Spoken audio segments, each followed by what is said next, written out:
হযরত ওমর একদিন তিনি হেঁটে কোথাও যাচ্ছিলেন। কিছু দূর যাওয়ার পরেই দেখলেন এক বৃদ্ধা কি যেন বিড়বিড় করছে। হযরত ওমর তার কাছে গেলেন, তার খোঁজ খবর নিলেন, জিজ্ঞাসা করলেন, আচ্ছা বুড়িমা, খলিফা ওমর সম্পর্কে তোমার ধারণা কি? বুড়ি হযরত ওমরকে আগে কখনো দেখেনি, তাই তাকে সে চিনতে পারেনি। বুড়ি হযরত ওমরের কথা শুনে কিছুটা বিরক্ত হলো, বলল, ওমর টোমর দিয়ে আমি কি করব? আমার কি এমন ঠেকা পড়লো যে আমার তার খবর নিতে হবে? নিজের চিন্তায় পাচ্ছি না। বুড়ির কথাই ছিল রাগ আর অসন্তোষের ছাপ। হযরত ওমর আবার তাকে জিজ্ঞাসা করলেন, বুড়িমা, ওমরের উপর তোমার এত রাগ কেন? বুড়ি চেঁচিয়ে জবাব দেয়, রাগ হবে না কেন? এই যে সে খলিফা হয়েছে, তো আমায় কি একটা পয়সাও দিয়েছে? নাকি কোনোদিন আমার খোঁজ খবর নিয়েছে যে আমি কি হালতে আছি? ও মানুষ না। হযরত ওমর বুড়ির কথা শুনে বড়ই চিন্তিত হলেন। ঠিকই তো, আমি তো তার তেমন খোঁজ খবর নিতে পারিনি। তিনি কিছুটা নরম হয়ে বুড়িকে আবার জিজ্ঞাসা করলেন, আচ্ছা, তুমি কি অবস্থায় আছো ওমর কি করে জানবে? তুমি গিয়ে ওমরকে সব জানিয়ে আসলেই তো পারতে। বুড়ি জবাব দেয়, কেন? আমি জানাতে যাব কেন? ওমরই তো আমিরুল মুমিনিন, সেই তো সবার খোঁজ খবর নেবে, আর এই জন্যই রাষ্ট্রের দায়িত্ব গ্রহণ করেছে। রুক্ষ ভাষায় বৃদ্ধা জবাব দিল।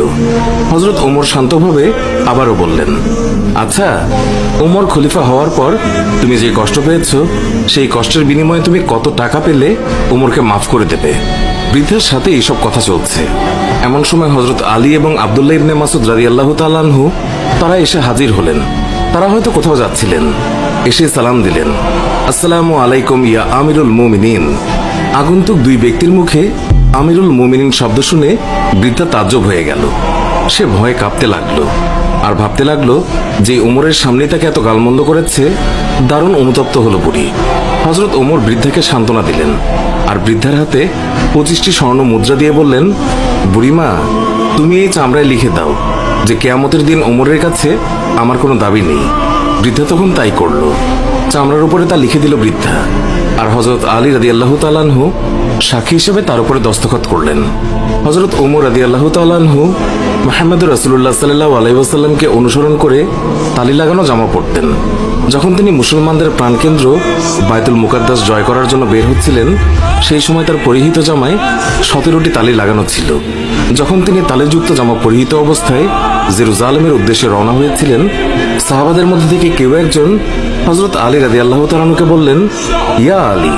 হযরত ওমর রাদিয়াল্লাহু তাআলা আনহুকে বলুন, অন্তত আজকের দিনে তালিযুক্ত কাপড় খুলে একটু ভালো কাপড় পরিধান করার জন্য, কারণ তিনি ইহুদি খ্রিস্টানদের দেশে যাচ্ছেন।